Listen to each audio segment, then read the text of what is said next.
காவேரியில் தண்ணீர் வராததில் ஆரம்பிச்சு கடைசி வீட்டு மாடு சினை பிடிக்காத சோகம் வரைக்கும் ரஜினி தலையை உருட்டாமல் விடுவதில்லை யாரும். நல்ல வேளை காஷ்மீர் பிரச்சனையில் ரஜினி ஏன் குரல் கொடுக்கவில்லை என்கிற ஒரு கேள்வி மட்டும்தான் இன்னும் எழவில்லை. அட இதுவரை ஞாபகப்படுத்தியாச்சா? இப்படி ஒரு நிலையில தான் அந்த வழக்கு. அது தொடர்பாக ரஜினிக்கு வக்கீல் நோட்டீஸ்.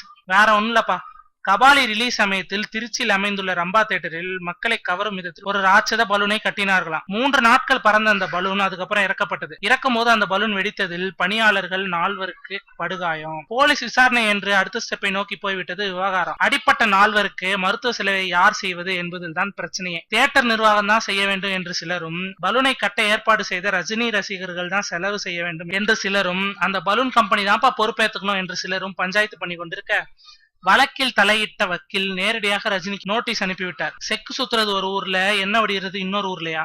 விளங்கிரும்பா.